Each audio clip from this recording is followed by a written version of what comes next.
ahora sí, vamos a darle el buenos días, Francisco, bienvenido, un gusto enorme saludarte, siempre las entrevistas con Francisco Briones, exdirector nacional del SRI y un estudioso además de la materia económica, son realmente edificantes. Buenos días en este viernes, último viernes del mes de enero, estamos ya 26 estamos, o 27 hoy día.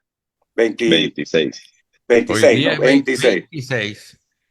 Estos días uno a veces se confunde. 26. 26. Gracias. ¿Cómo está, Francisco? Buen día. Trasnochado. ¿Qué tal, Andrés Alcides y Ah, todos? ya vea Tenis, usted. es por el tenis. Sí, la verdad que yo también soy seguidor y amante del tenis, soy no le fan, eso sí, tengo que decirlo de entrada. Apenado por cómo lo vi anoche o esta mañana, básicamente a Djokovic, desenfocado, desconcentrado, desmotivado, no hablaba, no decía nada. Al final ya se volvió loco, pero bueno, así sucede Se también. Hay tocaba el altos y bajos en vientre, el oiga. deporte.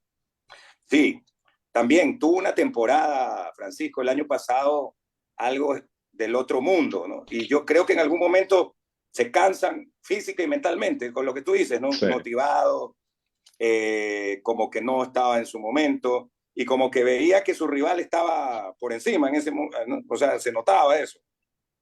de acuerdo. Ya, también yo creo que ya se empiezan a notar, se empieza a ver de cierta forma. Djokovic creo que es imparable, es, digamos, arrollador, pero yo creo que también ya se empiezan a notar las diferencias de edades con esta nueva generación de tenistas que está Claro. saliendo y que son brutalmente, físicamente son impresionantes el rendimiento que tienen.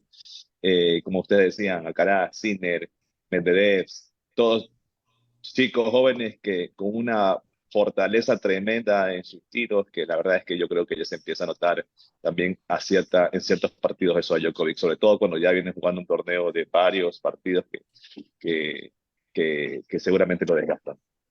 Definitivamente. Muy bien, ahora sí vamos a entrar en materia luego de este calentamiento, digamos así, de este peloteo de calentamiento con nuestro primer invitado, el economista Francisco Briones, ex director general del SRI. Don Alcides Montilla empieza con las preguntas y luego el doctor e ingeniero Juan Carlos Sánchez. Gracias. Francisco, buenos días. ¿Qué tal? ¿Cómo le recibió esta decisión que ha tomado esta Comisión de Desarrollo Económico respecto a este tema del IVA? Ha dicho, ha aprobado para mañana, que van a empezar la discusión en el Pleno de la Asamblea, que va a incrementarse el IVA al 15% hasta el 2026 y que de ahí baja para mantenerse permanentemente en el 13%. Hay muchos que dicen que no tiene los votos, porque los socialcristianos y correístas, que son casi 70, no están de acuerdo. Otros dicen que se está viendo inconstitucionalidad en la propuesta y otros consideran que al final del camino va a aprobarse el proyecto original mediante esa denominada Ministerio de la Ley, por el Ministerio de la Ley, ¿verdad? ¿Cuál es su análisis, Francisco? Bueno, gracias por la invitación también. Siempre es un gusto conversar sobre estos temas. Yo quisiera empezar un poco comentando la situación que tiene el país, ¿no? La difícil situación fiscal, la necesidad de recursos, la necesidad de servicios públicos, la necesidad de financiar el tema de seguridad. Todo eso de allí se resume en que se necesitan recursos que el Ecuador no tiene. Y ante esa problemática es que en el Ecuador vivimos todos los años varios gobiernos. Y yo fui parte del último, del previo. Estamos siempre pensando en las reformas tributarias que al final del día los impuestos son los únicos ingresos permanentes o estables o predecibles que puede tener un Estado. Entonces, ¿por qué digo esto? Porque hay un problema que atender y un problema que atender por el lado de los ingresos como de los gastos. Por el lado de los gastos se tiene que hacer definitivamente un ajuste, se tiene que hacer definitivamente un control y quizás el más directo o el primero en la lista es el tema de los subsidios y lo mismo en el lado de los ingresos, se tiene que hacer un ajuste, pero ahí donde yo digo es un ajuste definitivo. precisamente no hacer esos ajustes definitivos que nos tienen este círculo vicioso, tormentoso y de mala creatividad en los políticos, sobre todo en la asamblea, en donde sucede cualquier cosa como las que tú acabas de mencionar. Me parece, dicho eso, me parece que la propuesta del presidente Noboa de ir a una solución contundente o unas, por el lado de los ingresos me refiero, a una solución prácticamente estructural que ayude en verdad ya a tal vez, ojalá, olvidarnos del problema fiscal algún tiempo, por lo menos, sobre todo desde el punto de vista tributario, me parece que es loable y es de destacar haber tomado una decisión que me parece que yo decía desde que estaba en la administración, desde por allá por septiembre, octubre, me parecía que estaba una discusión pendiente sobre el IVA, qué bueno que se está dando ahora, y que estaba prácticamente caída de madura esa situación, esa propuesta de un incremento de IVA. ¿Qué pasa en la Asamblea? Me parece que, como siempre, nada extraño, nada diferente a lo de siempre, cada cual velando por sus propios intereses, y en verdad creo que en, fuera de foco o fuera de sintonía con la ciudadanía, con las personas. Yo creo que de forma general a nadie nos gusta decir, denunciar ni recibir una subida de impuestos, pero creo que en forma general la ciudadanía está en una posición en la cual dice, oye, si subirle 3 puntos al IVA de forma definitiva nos va a ayudar a financiar en cierta parte los servicios públicos que necesitan financiamiento y también la seguridad, entonces esta es la medida menos distorsionante, menos dolorosa, menos agresiva, menos mala, si se quiere decir. Entonces, me parece que lo mejor que pudiera pasar en este escenario es que el proyecto original enviado por el presidente Noboa de un 15% de IVA definitivo eh, pase por el Ministerio de la Ley, a que pase esa, no sé qué palabra utilizar, pero esa vergüenza de ley que han propuesto las demás bancadas dentro de la Asamblea, que tiene un sinnúmero de efectos negativos y un sinnúmero de implicaciones malas para la economía. De eso quería preguntar, ¿verdad? ¿Qué opina usted de las otras propuestas de los correístas y socialcristianos? Aparte de lo que propone el gobierno de elevar al 15% el IVA, hay el tema de las utilidades de las empresas en el 5% y la probabilidad de que se grave también las utilidades de los bancos en el 25% y se vuelva nuevamente el ISD al 5%. ¿No está de acuerdo usted en estas propuestas? No estoy de acuerdo en absoluto. Yo te digo, hace unas semanas, hace unos días, mejor dicho, vimos las noticias en que las encuestas le dan una aprobación al presidente Noboa del 80%. Y una aprobación del 80% incluida dentro de esa encuesta, porque esa encuesta fue hace una semana, la propuesta de elevar el IVA al 15%.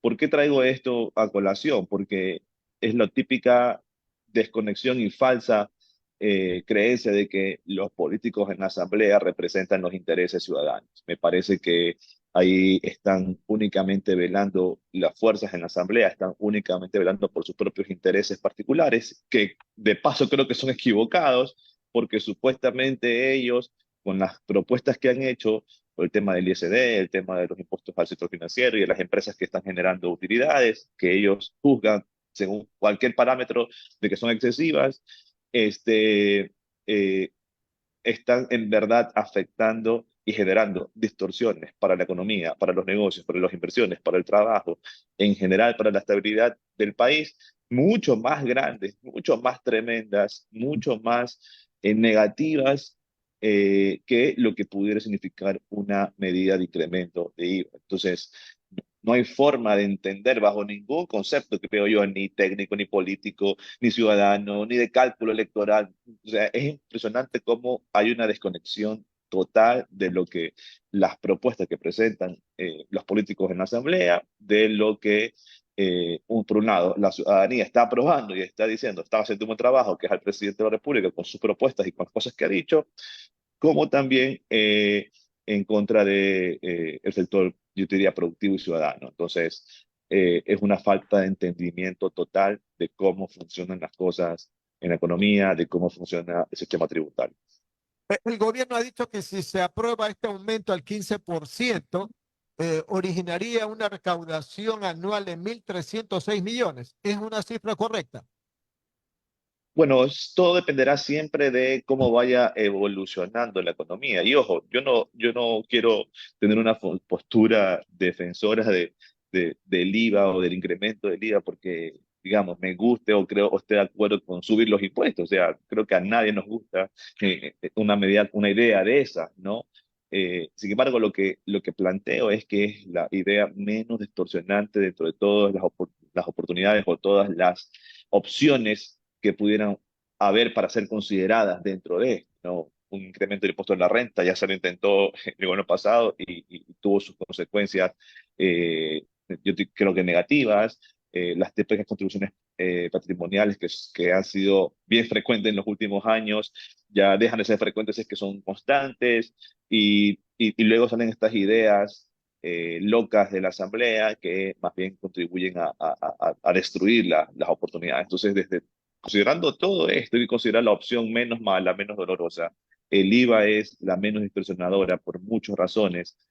Sin lugar a dudas, el IVA es un impuesto regresivo en el cual no considera el nivel de ingreso para decir, oye, el que gana más ingresos pague más IVA. Eso no existe en ninguna parte del mundo. Sin embargo, en el Ecuador, como pocas partes en el mundo, existe un gran número de productos y servicios y bienes con IVA cero, que es la forma de minimizar o la forma de reducir el impacto regresivo que tiene una medida de IVA. Entonces, al final del día, eh, no se puede decir tampoco que no va a haber impacto en la economía por el tema del IVA, seguramente lo habrá, En tema inflación, tal inflacionario, vez.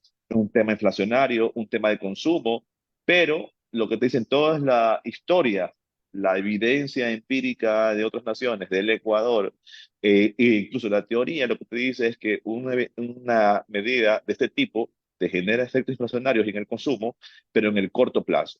Y luego esto es absorbido por la economía y en el mediano plazo, o más pequeño que el mediano plazo, las cosas vuelven a su cauce natural. Entonces, cuanto más en el Ecuador, que es un país, como te decía, en el cual el IVA realmente grava a menos productos de lo que uno imaginaría y sobre todo el IVA está definido con tarifa cero para todos los insumos que son típicamente más consumidos o más demandados por las clases con menores ingresos. Las 8 de la mañana, 48 minutos, 8 de la mañana, 48 minutos. Radio Atalaya y su programa de opinión política, Punto de Vista. Estamos dialogando con Francisco Briones Rugel, exdirector general del SRI. Más preguntas con mi compañero Juan Carlos Sánchez Arosemena. Juan Carlos. Gracias, Alcides. Francisco, buenos días. Se ha planteado el tema de que el IVA pueda subir un 13% temporalmente, perdón, un 15% temporalmente y luego dejarlo en 13% como un porcentaje definitivo.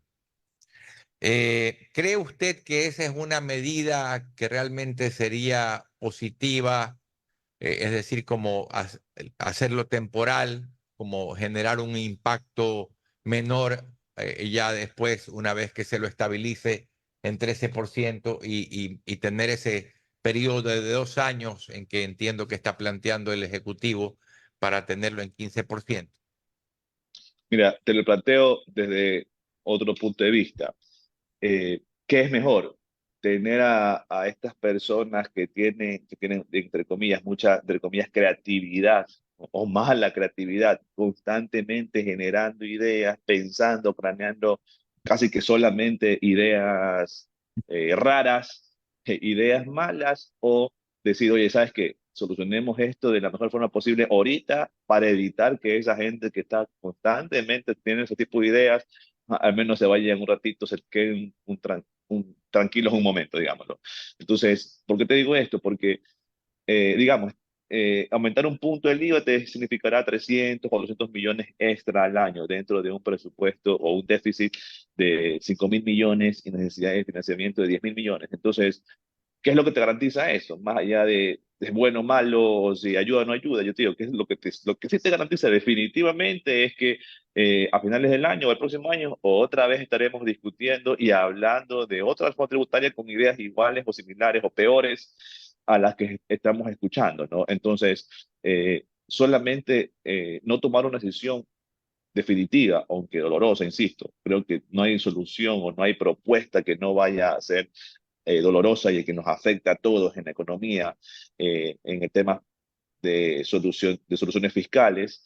Eh, Aunque sea así, creo que es necesario tomar las decisiones pronto y contundentes, porque de lo contrario, las ideas que seguirán viniendo de los sectores políticos, creo yo que pueden tornarse cada vez peores, ¿no? Porque todavía no se han metido a hablar de impuestos mínimos, todavía no se han metido a hablar de impuestos patrimoniales, todavía no se ha puesto a hablar de impuestos a cualquier otra, al aire, qué sé yo.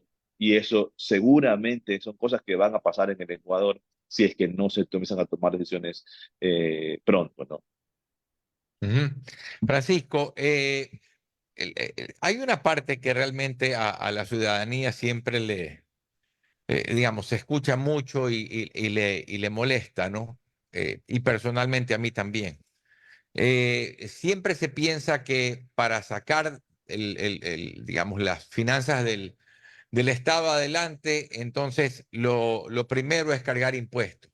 Pero siempre hay el discurso de que sí, que estamos conscientes que hay que adelgazar el Estado, que hay que bajar los gastos, pero en realidad nadie todavía se ha puesto realmente a hacer eso. No ha habido un gobierno que realmente decididamente haga eso. El expresidente Lasso en campaña dijo, no voy a subir impuestos, hay que adelgazar el Estado. Están grabadas esas declaraciones. Y no hizo eso, ¿no? Y dijo, bueno, voy a bajar el ISD, sí, bueno, luego resulta ser que lo hizo progresivamente y bueno, llegó a estar en un nivel que no logró bajar del todo. El presidente Noboa también dijo, no voy a poner impuestos. Y viene, se sientan en la silla de la presidencia y se dan cuenta de las finanzas públicas y entonces vienen los impuestos. Y nadie realmente dice, tenemos que bajar el tamaño del Estado. Y resulta ser que el tamaño del Estado ahora hay algunos especialistas que dicen que no es tan fácil bajarlo, porque bueno, hay el gasto en defensa, el gasto en educación, el gasto en salud.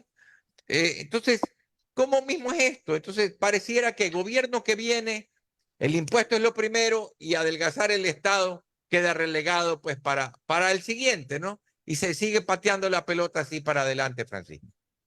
Es un muy buen tema y lo comparto plenamente, por si acaso. Lo que te puedo decir ahí es que la solución real y efectiva, digamos, o la acción que acompaña a ese discurso de reducción del gasto público, en verdad es muy grande en el sentido de que desde mi criterio, mi conocimiento, habiendo estado en la función pública, no requiere simplemente la voluntad del ministro de Finanzas o el presidente de decir, oye, ajusta el presupuesto tanto por ciento, porque digamos, esa es la forma que lo haríamos en la casa, lo haríamos en la empresa y lo haríamos, digamos, rápido, ¿no? Tú dices, sabes que el próximo año presupuesto 20% menos y vean ustedes financieros cómo lo resuelven. Perfecto, y eso es suma y resta básicamente en una empresa, en una casa, en un hogar. En el caso del Estado, me parece que fue diseñado de una forma en que se autodestruye, ¿no? De una forma, el diseño institucional del Estado en el Ecuador, desde la Constitución me refiero, provoca que el gasto solamente crezca. Entonces, la Constitución marcó una divergencia entre los ingresos, una bifurcación entre los ingresos y los gastos. O sea, entonces, ¿qué es lo que te quiero decir? Que un cambio real o una medida real de reducción de gasto público, de ajuste del Estado, necesariamente pasa, o en otras palabras, no va a pasar si es que no se reforma la Constitución y las leyes, porque allí es donde está escrito básicamente, o está ordenado básicamente que el gasto todos los años tiene que incrementarse. Eso por un lado, ¿no? Y además que lo que no está escrito no se puede hacer en el sector público y no está escrito que haya esta colaboración o esta complementariedad entre los servicios que el Estado debe y puede financiar y pagarlos con recursos fiscales, con recursos públicos, y los que, o la parte de esas atenciones públicas o servicios públicos que pudieran hacerse con inversiones privadas, que es lo que, digamos, el modelo ideal, equilibrado y que todos quisiéramos, ¿no? Entonces, lamentablemente la situación es esa, y cuando llegas, entonces tú planteas, llegas a Carlos y tu discurso cambió. Yo no creo que tu discurso haya cambiado, más bien creo que te das cuenta, que dices, oye, disminuye el gasto, sí, lo voy a empezar a hacer, pero, y salen un sinnúmero de peros, dentro de los cuales está, oiga, reformemos la Constitución, oiga, reformemos la ley, y luego viene entonces, te obliga la situación a ver al otro lado, que entonces el ingreso, eso sí es más fácil, eso sube el impuesto. Entonces, no estoy justificando, estoy contando la dinámica de esto, y como yo decía al inicio, me parece entonces que la solución en el Ecuador no puede venir ni solamente por el lado del ingreso, ni solamente por el lado del gasto. Es necesario que vaya por los dos lados, pero los dos, tanto el tema de los ingresos como el tema de los gastos, necesitan reformas estructurales a nivel normativo, y en el caso de los gastos te diría yo incluso a nivel constitucional, para que efectivamente podamos ver este cambio de modelo. Entonces sí se necesita ir muchísimo más allá, de una forma más agresiva, a una nueva constitución, creo yo, a una reformulación de un sinnúmero de cosas, del diseño institucional del Estado. Francisco, en en una parte leí que si se focalizaba el subsidio a los combustibles, se podrían ahorrar unos 2.000 millones de dólares, y que no renovando contratos ocasionales se podrían ahorrar 1.000 millones de dólares.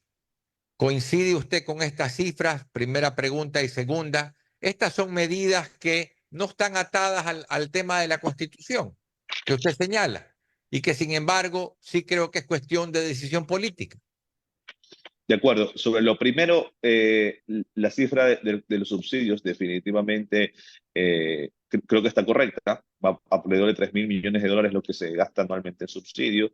Y sobre lo segundo que tú me planteabas sobre los contratos ocasionales, 1.000 millones, eso sí, sí creo que está totalmente equivocado. O sea, ahí no hay razón de ser, ¿no?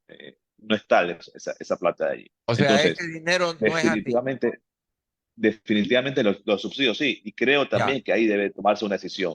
Y es correcto, no es una decisión constitucional. El problema ahí entonces es cuando empezamos a ver los temas aislados y no los vemos de forma agregada, de forma macro. Entonces, eliminamos los subsidios, subimos el IVA, tenemos plata, 4.000, 5.000 millones, que se originan de esas dos medidas, digamos 4.000, 3.500 millones, pero ya es, digamos que se resuelve el tema del déficit fiscal. Pero luego, 2 años después, volverás a tener el mismo problema, porque, eh, como te decía, el gasto está escrito, está normado por Constitución, que solamente puede ir aumentando. Y eso no tiene que ser así, no puede ser así. En ninguna parte del mundo puede suceder esa obligatoriedad de que el gasto solamente esté aumentando y esté atado de manos de no poder manejar el presupuesto público. Entonces, si bien ese tipo de medidas son estructurales y te ayudan a trazar una senda en cuanto a la restricción de los gastos ineficientes, también hay que considerar que,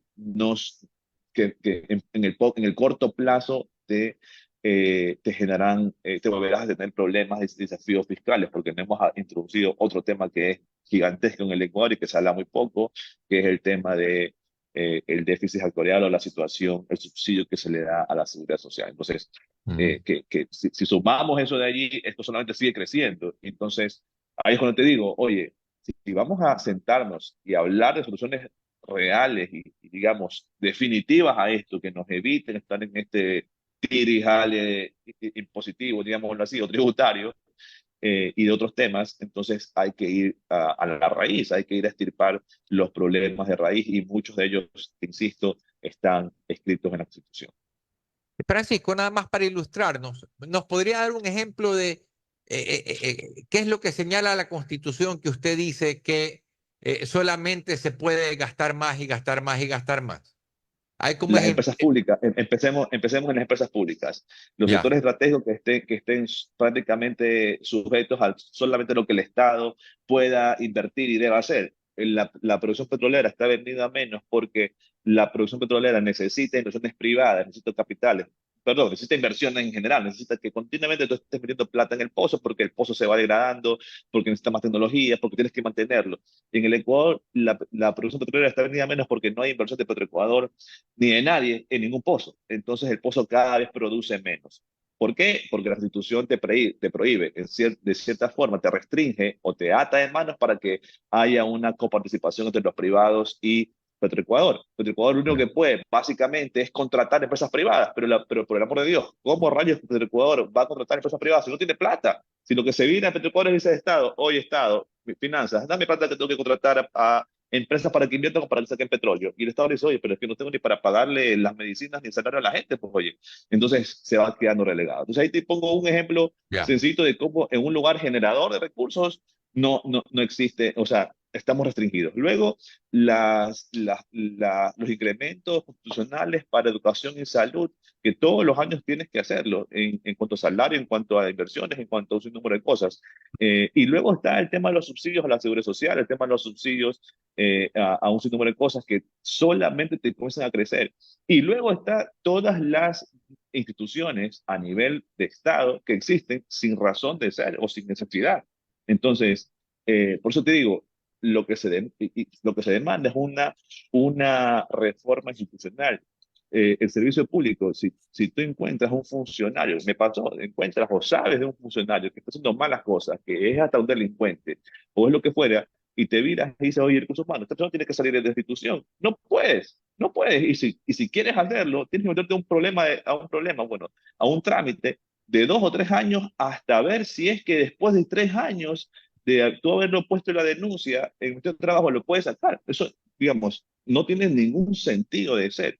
Creo yo en el servicio público, creo en la carrera pública, creo que son los funcionarios públicos de carrera, los honestos, los buenos, los técnicos, son necesarios y tienen que estar.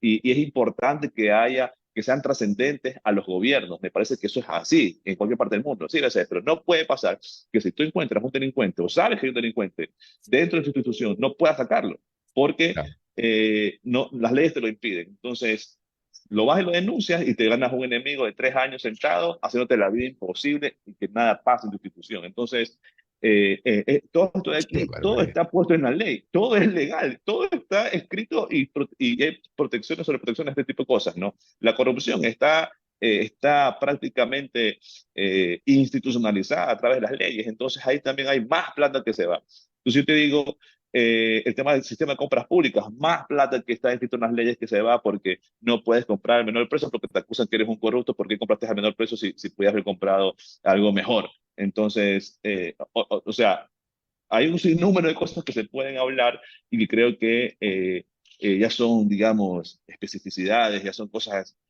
muy de detalles que podríamos pasar aquí horas, pero como te digo, creo que nace todo en la Constitución. Si tú cambias la Constitución y puedes dejar sin piso muchas regulaciones, entonces todo lo demás debería, digamos, descontinuarse o dejar de estar en vigencia simplemente porque es contraria a la Constitución y ya no te ahorras un sinnúmero de reformas legales que también se deberían hacer. Clarísimo, Francisco, y gracias por detallar esos ejemplos. Mi querido director, adelante usted. Muchísimas gracias, mi querido Marqués, el doctor Juan Carlos Sánchez. Y yo quería también leer posiciones desde el otro lado, estimado Francisco. Por ejemplo, aquí tengo la opinión del economista Alberto Acosta, que dice lo siguiente. Vale, paquetazo. Aquí está. Sí, así dice. Asamblea aprueba informe de mayoría con paquetazo tributario. IVA al 15%, 5% de utilidad de empresas, hasta 25% de utilidad a bancos, ISD al 5%. Retirarán 1.800 millones de dólares de las empresas y familias. Los asambleístas serán responsables del daño que causen al crecimiento, empleo y sistema financiero.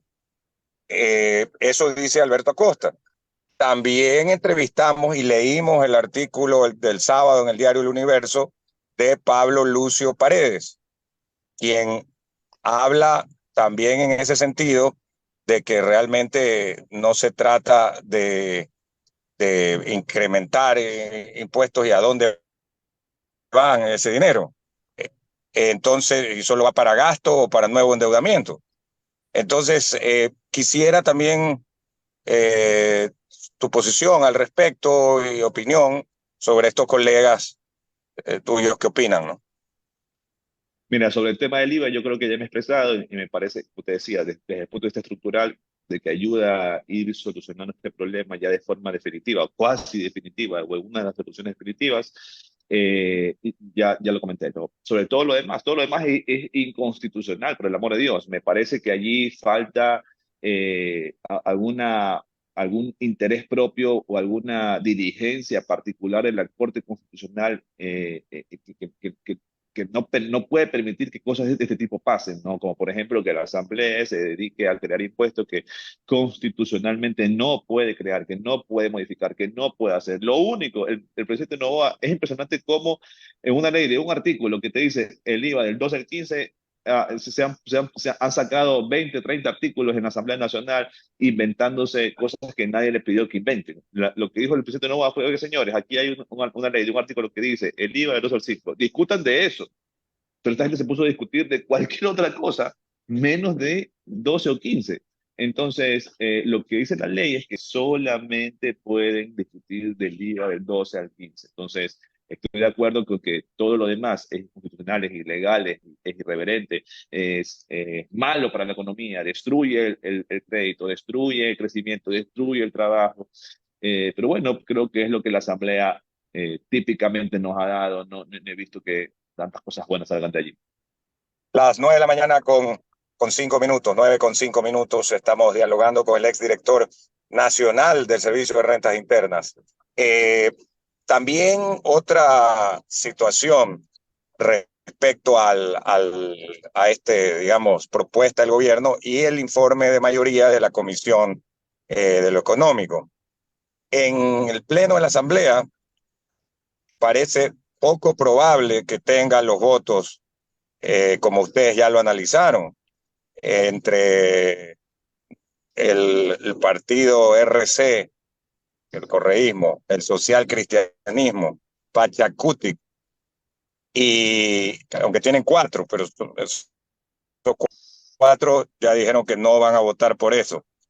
Y Construye, que dice que no va a votar, pero que va a escuchar, o sea, con ellos todavía no está definido, no tendrían los votos necesarios para poder aprobar digamos, informe de la Comisión Económica. Según el presidente de la Asamblea, Henry Cromwell, a esta altura las encuestas le dan 50% de aprobación a la labor legislativa. La misma empresa que dice que el presidente Noboa tiene 80% de popularidad.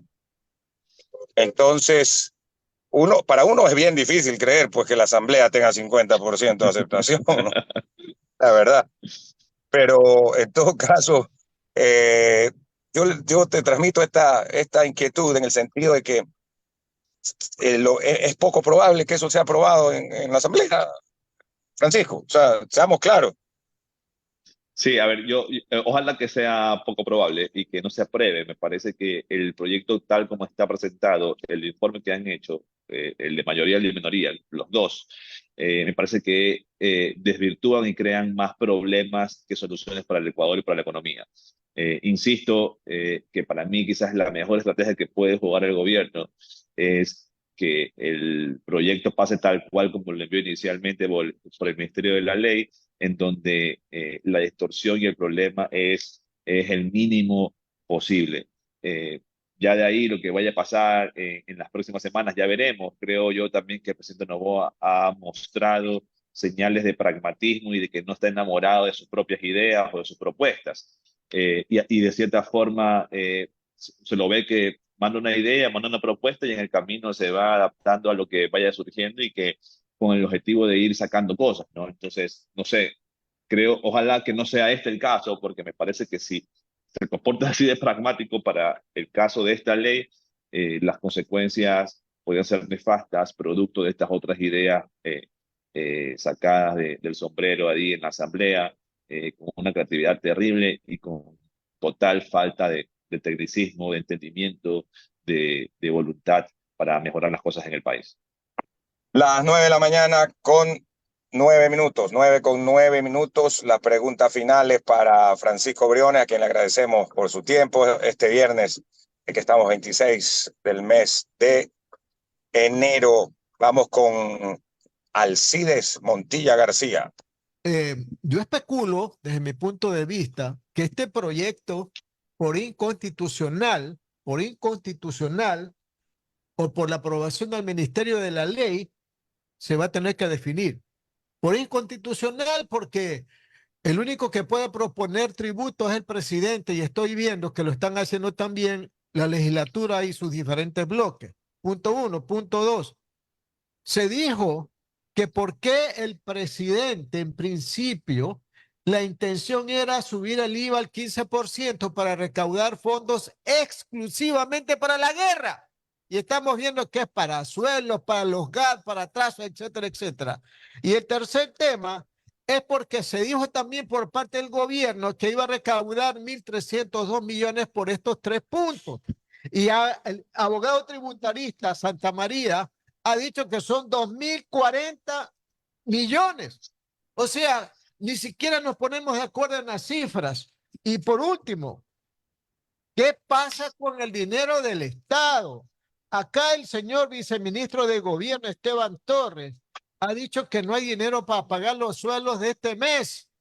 Y la pregunta es, ¿y los impuestos que pagamos? ¿Y dónde están las recaudaciones? Francisco, su respuesta. Mira, sobre lo primero que tú dijiste, que es el tema de la inconstitucionalidad, mi esperanza es que si es que el presidente Noboa y sus equipos de políticos y asesores deciden que se apruebe la ley que fuera en la asamblea, mi esperanza es que el presidente pueda vetar por inconstitucionalidad todos esos artículos que son inconstitucionales. Entonces, de tal forma que obtiene lo que él quiere, que es subir el IVA de alguna forma, tener recursos extras, pero sí y obviando estas terribles ideas y propuestas hechas por tanto el correísmo o el social cristianismo correísmo. Entonces, me parece que ojalá que pueda ser esa una solución considerada, porque tendría que volver a la Asamblea para ser ratificado esto, pero creo que el veto por inconstitucionalidad no puede ser objetado por la Asamblea. Yo no soy abogado, así que mejor esa pregunta o ese tema ahí se los recomiendo que lo traten con un abogado constitucionalista. Sobre lo segundo, me parece, y ahí sí creo que fue un error por parte del presidente y de su equipo, de decir que la reforma, ponerle el nombre a la reforma de subida del IVA era para financiar la seguridad. Creo que ese fue un terrible error porque quizás quiso aprovechar el momento político, la coyuntura para tratar de justificar y darle viabilidad supuestamente política. Creo que más bien ese es el detonante principal que genera este caos en la asamblea, todo el mundo sintiéndose estafado, engañado, cuando lo que él tuvo que haber dicho simplemente era, oye, necesito plata para financiar el presupuesto porque no existe, no hay plata, y entonces vamos por el IVA. Creo que fue un terrible error estratégico haber dicho que esto era dinero exclusivo para la guerra interna, cuando evidentemente es algo necesario y es una medida permanente para financiar el presupuesto público. Creo que debió haber dicho la verdad en ese tema de allí y no irse por un argumento político que más bien ha causado problemas. Y sobre lo tercero que tú dices, bueno, creo que zapatero a sus zapatos. Como yo te decía hace un momento, no me gusta opinar sobre los temas jurídicos porque yo no soy abogado, yo más bien opino sobre la economía. Y sobre el tema de la recaudación, no hay forma de recaudar 2.000 millones de dólares con el IVA, con 3 puntos más de IVA. Creo que los cálculos hechos por el SRI de aproximadamente 1.300 anuales es lo más cercano a la realidad, es lo más correcto. Y bueno, siempre el IVA va a depender del factor económico en cómo estén las ventas y cómo estén los precios también a nivel internacional. Si los precios suben a nivel internacional, la recaudación de IVA va a subir. Si las ventas suben internamente, la recaudación de IVA va a subir. Entonces, el IVA es un impuesto que depende muchísimo del momento actual de la economía, y creo que 1.300 millones es un número apropiado para la estimación. No hay tal que eso de que son 2.000 millones o más. 9 de la mañana, 15 minutos, Radio Atalaya y su programa de opinión política, punto de vista. Estamos dialogando con Francisco Briones, ex director general del SRI. Las preguntas continúan con mi compañero Juan Carlos Sánchez Arosemena. Francisco, en este proyecto de la Ley de Eficiencia Económica, ¿qué aspectos positivos ve usted en esta ley que está proponiendo, este proyecto que está proponiendo el presidente Daniel Noboa? ¿Te refieres a la primera ley que se aprobó o esta que Sí, está en discusión? no, a la que se aprobó. Mira, a ver, creo que son temas positivos en la primera ley que se aprobó. El único, digamos, pero o el único problema que tenemos con esa ley es que son medidas de eficiencia económica a mediano y largo plazo, ¿no? Entonces, no podemos esperar que esa ley nos rinda empleos este año o el próximo año, ¿no? Esa ley rendirá empleos, rendirá inversiones a su debido tiempo. El tema de las zonas francas toma un tiempo. Incluso el trámite de estructurar una zona franca tomará algún tiempo. Entonces, el tema de las alianzas público-privados tomará todavía más tiempo porque cualquier proyecto privado, y aquí todos nosotros que estamos o hemos vivido o hemos hecho negocios en el sector privado, sabemos que un negocio cuando tienes un socio es para compartir el riesgo, no es para darle el negocio hecho a tu socio, ¿no? Entonces, que cada socio aporta algo.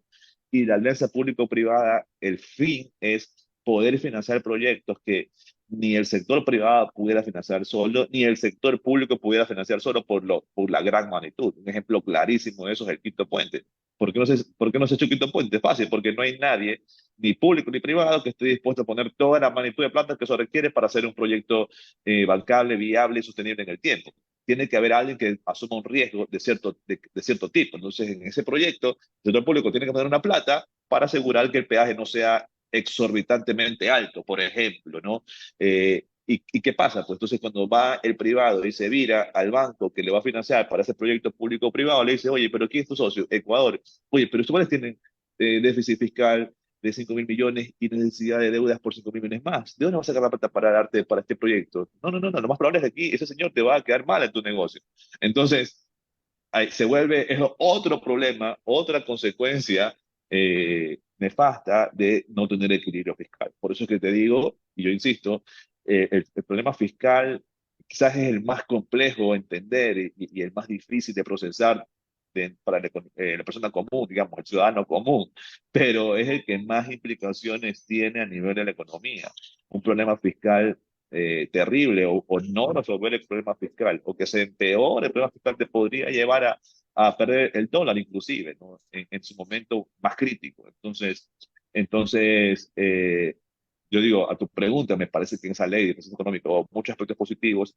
El problema realmente ahí es que las ideas propuestas son más rendidoras en el mediano a largo plazo y sujetas a que la economía se estabilice, que el problema fiscal pueda ser resuelto. Ya. Francisco, una última pregunta de mi parte. ¿Qué proyectos dejó usted, digamos así, inconclusos, por decirlo de alguna manera, o quizás ya en su fase final para que nada más sean implementados en el SRI y que debiéramos verlos ya pues funcionando, digamos, en este año? A ver, dos cosas creo que son más que personales o propias de un gobierno, una administración, creo que son institucionales y que deben prevalecer en el tiempo, en el SRI. El uno es haber creado este modelo Falcon, que es el que por primera vez en el SRI ya se empieza a cruzar información para que no vivamos todos diciendo, oye, pero ¿por qué el vecino que no paga impuestos tiene lo que tiene? Oye, pero ¿por qué este juez o este abogado que trabaja con ciertos grupos, GDO, tiene todo lo que tiene y no paga impuestos y cómo lo transparenta y lo que sea? Entonces, en el SRI, con cooperación y con ayuda internacional, se armó equipo en el último año para empezar a procesar grandes volúmenes de datos y estar adelantado en la jugada. Creo que eso todavía tiene un camino por recorrer. Sin embargo, ya se empezó, ya hubo resultados preliminares quick wins, pero tiene que seguir creciendo, tiene que seguirse fortaleciendo. Y creo que eso va a traer buenas cosas para el país en el futuro. Y lo segundo es el programa de digitalización y transformación digital de la administración tributaria. Porque no hemos hablado de todas las soluciones que hemos conversado, no hemos hablado de cómo recaudar más, ¿verdad? Sin subir los impuestos. Creo yo que es posible, pero solamente es posible invirtiendo en tecnología, invirtiendo en capacidades y talento humano en el SRI. Y una vez más, en la actual situación fiscal, te miras al mes y dices, oye, necesito tanta plata para tal proyecto, para mejorar la recaudación. No hay. Necesito tal científico de datos y tal equipo para poder explotar la información y descubrir a los evasores. Tampoco hay. Entonces, sin embargo, ese proyecto se reestructuró. Se logró un proyecto con el BID, 60 millones que están financiando por los próximos 3 años. Creo que también debe seguir. Ese es el INTAX, la transformación digital. Creo que con esas dos cosas, si se continúan, quizás el presidente Noboa lo verá en su potencial segundo mandato, si es que se lanza y gana, o el siguiente presidente lo verá ya los frutos ya contundentes para recaudar más, tener más impuestos recaudados, pero no subiendo las tasas de los impuestos, sino más bien fortaleciendo la lucha contra la evasión. Francisco, perfecto, muy amable, gracias. Le agradecemos entonces pues a don Francisco Briones Rugel, quien fuera antes director general del Servicio de Rentas Internas. Francisco, muchas gracias, muy amable. Estaremos conversando. Muchas gracias. Muchas gracias, Alcides, Juan Carlos y Andrés. Un abrazo a todos. Bueno.